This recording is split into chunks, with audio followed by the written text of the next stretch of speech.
Le but de cette vidéo, c'est de comprendre la signification d'un angle nommé en radian plutôt qu'en degrés, et aussi d'être capable de faire la conversion d'un angle en radian en degrés et vice-versa, donc de partir aussi d'un angle en degrés et de le convertir en radian.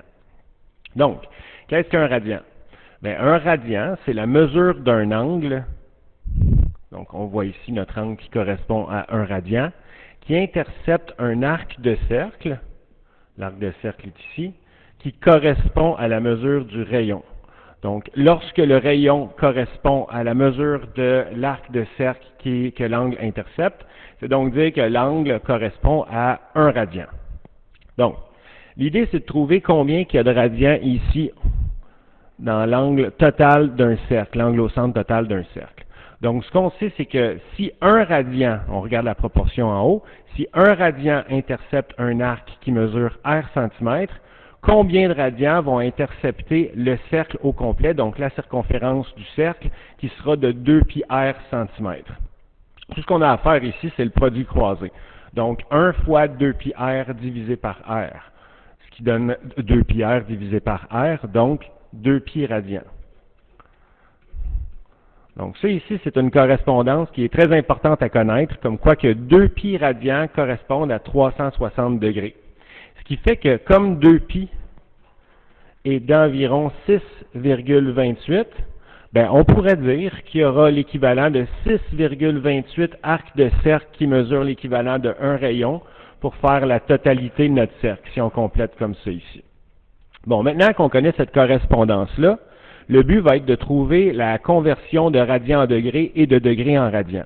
Donc, je commence avec un angle au centre de 80 degrés et le but ici, c'est de trouver combien de radians 80 degrés équivaut.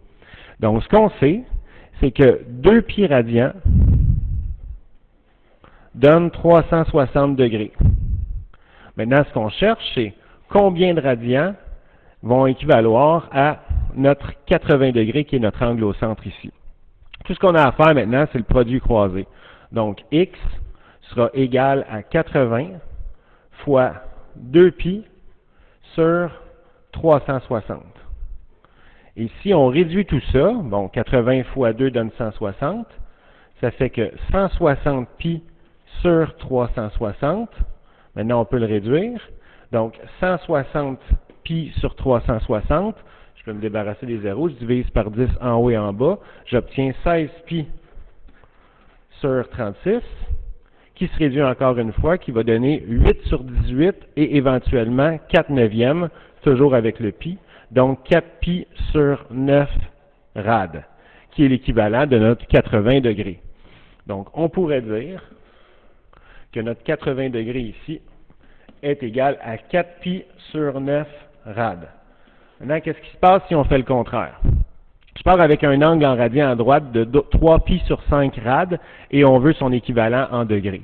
Encore une fois, je pars avec le taux qui est connu, donc 2 pi rad correspond à 360 degrés, donc 3π sur 5 rad vont correspondre à combien de degrés?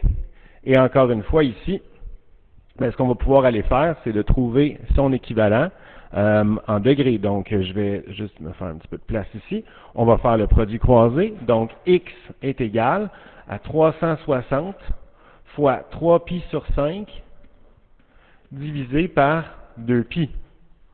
360 fois 3π sur 5 va me donner 1080 π sur 5 à diviser par le 2π. Donc, x est égal à 1080 π sur 5 divisé par 2π. Bon, pour exprimer ma division de fraction, je vais mettre le 2π sur 1. Et on sait que lorsqu'on divise des fractions, on doit multiplier par l'inverse de la deuxième. Donc, ça équivaut à 1080 π sur 5 fois l'inverse de la deuxième fraction, qui est 1 sur 2π. Bon, rapidement, on voit qu'on peut barrer les π ici. Ce qui fait que mon x est égal à 1080 fois 1, donc 1080 pour le numérateur, sur 5 fois 2, qui donne 10. Je peux me débarrasser du 0 là et le 0 ici, étant donné que je divise par 10 en haut et en bas, et on peut trouver que x est égal à 108 degrés. Donc, si on remonte, on vient de trouver notre équivalence. 3 pi sur 5 radians est égal à 108 degrés.